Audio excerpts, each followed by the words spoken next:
Hello, hello. I believe you're doing great. As the saying goes, every day is a school day. I was studying my Bible this morning and I came across something that was so powerful that reflected, that just opened up my mind to a new dimension through a story that I was reading. It is a very common story about Joseph and his brothers. I'm sure you've seen the movies, I'm sure you've heard about it. So if you're not a Christian, just stay with me. Or maybe you don't believe in the Bible, just stay with me. I can assure you, you will take away a powerful lesson from what I'm about to share with you today. Now, I believe that life is like an orchestra. Now, if you look at an orchestra, there's so many different instruments being played and are all being controlled by the guy standing in front with a tiny stick. And I believe that God orchestrates our lives. If you look back at your life, you see that there are things in which when you took off, when you started, you begin to think, how did I meet that person there? I bumped this guy randomly. And you know what? I don't believe in logic. I don't believe in chance. I believe everything is planned and set up for you. The future is predictable to a very large extent, I'll say. And it all depends on what you do now. That determines what you get tomorrow. The seed you put in the ground is what gives you what you get in the future. Now, looking at life as an orchestra, there are different strings, different things, different instruments that are put in place to get you to where you're trying to get to or where you want to get to.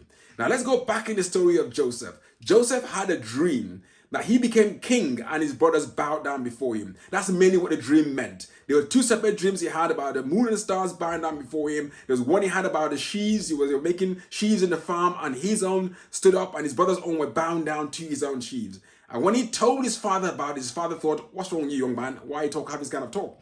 And because of that, his brothers got very jealous of him. Now let's begin to look at this orchestra of things that happened that got him finally to the throne. And that's what he made his dream come through. Now I want to say to you today, what is that big dream that you have? What is that big thing that you are trying to achieve? You need to look and pay attention to how things are falling in place for you to play that music or to put that beautiful piece together that we all stand and listen to and say to ourselves, wow. And that is the end goal. That is your dream that we're looking at today. So first of all, Joseph's brothers went out to go and look after the father's flock. And while they were out there, his father sent him, go check your brothers out for us, see if they're doing good out there. And when he went to look for them, he couldn't find them where they were grazing. And then the first now orchestra, the first instrument getting him to his dream was a man. A man saw him wandering around and said to him, hey, what are you doing? What are you looking for? I'm looking for my brothers. Then the man said, I heard them say, let's go to Dothan. Now, let's look at this in one way. It is not very normal, but it's all part of the music. It's all part of the piece being put together for him to get to his dream. A random man just saw him wandering around and says to him, hey, what are you doing? And then the man happened to have heard when his brothers said they were going to go to Dothan. Now, what are the chances of the man hearing his brother going to go to Dothan? It's all part of the instruments coming together for the dream he's trying to achieve. And then when he went to Dothan, as he was approaching his brother, he saw him from a distance and said to him, hey, let's take this guy and let's kill him. Because this guy is a big dreamer. And because they were angry with him and they hated him and they were jealous of him. So while they planned to kill him, one of them said, actually, you know what? Let's not kill him. Why don't we just put him in this cistern? Now, if you check out what a cistern is, it is a somewhere where water is actually stored. But that cistern happened to be empty. Now, there were two choices there. Killing him or putting him in a cistern. In fact, they even said they're going to kill him and throw him into the cistern. But his brother Reuben now said, no, let's just throw him in there. So they didn't kill him. They just threw him into the cistern. Now, that cistern that day happened to be empty. That's another instrument, which is absolutely powerful. While he was in that cistern, then there was some Ishmaelites who were traveling to Egypt to go and sell their spices.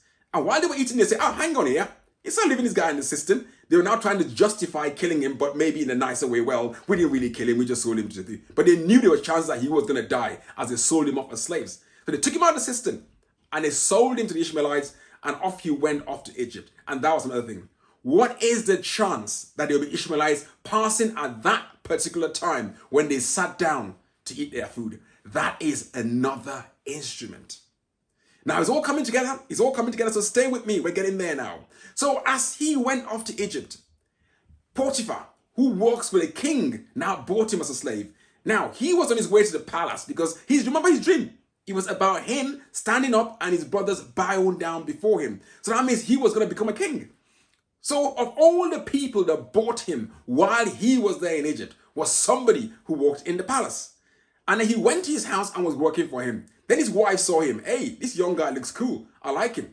But the guy stood his ground and he ran off. Now, he could have been broken. He could have been pulled up one way or another thinking, you know what? If I sleep with Oga's wife, I'll be all right. We call it Oga back in Nigeria, like a chief. I'll be all right. But end of the day, he chose to stand his ground. He chose to stand with integrity. And that's what kept him onto where he's trying to go to.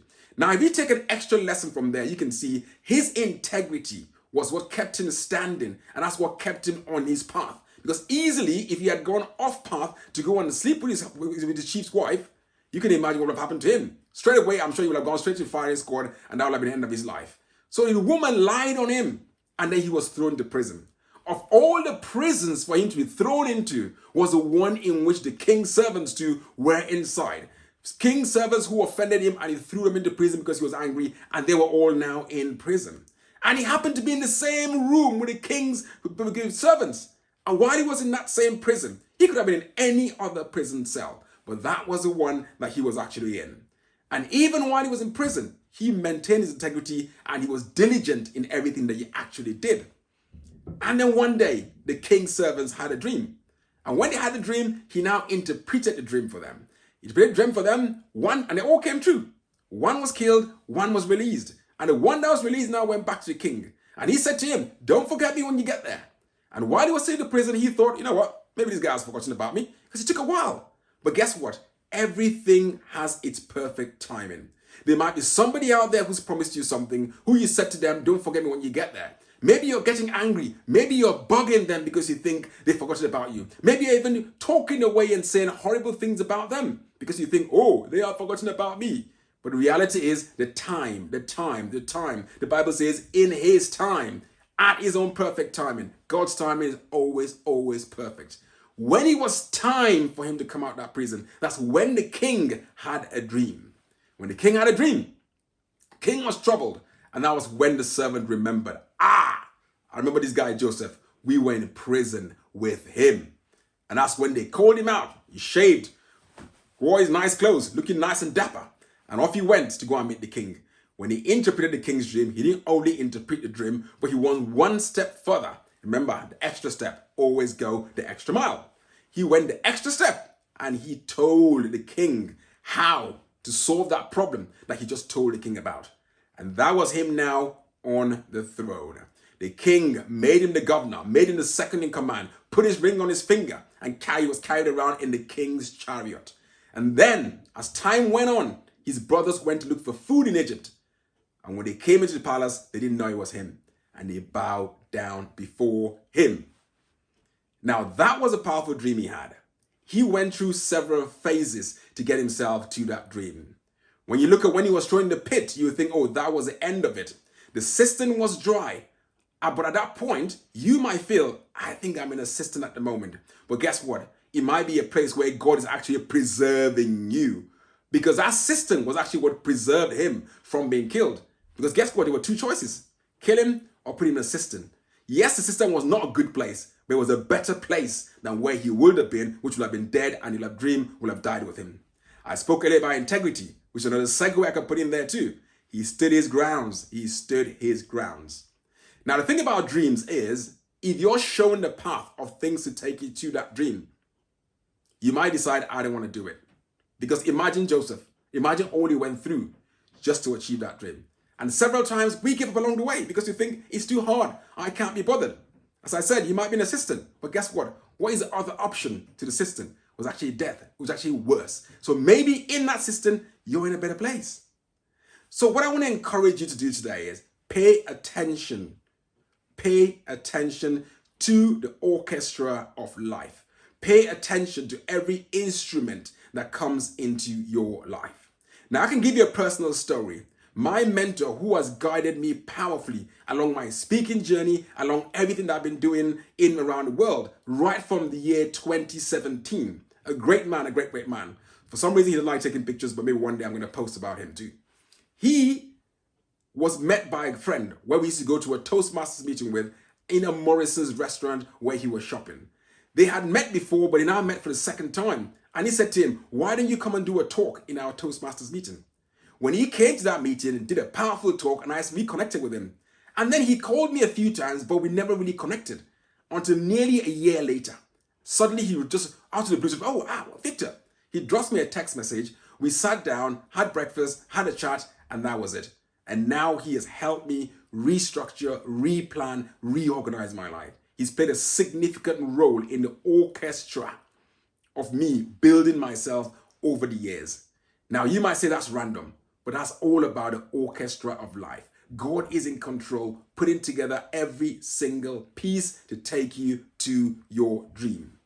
So the most important thing is, which you always learn, is God will always use a man. He's not going to come down himself. So every human being you're coming across, never despise anybody, because you do not know what part they are going to play in the orchestra of your life as you walk towards your dream. So the most important thing is, remember every day you wake up, when you step out, every activity you get yourself involved in, just pay attention to how life is shaping out beautifully like an orchestra for you daily as you walk towards whatever dream you're trying to achieve. So stay blessed, and I love you all.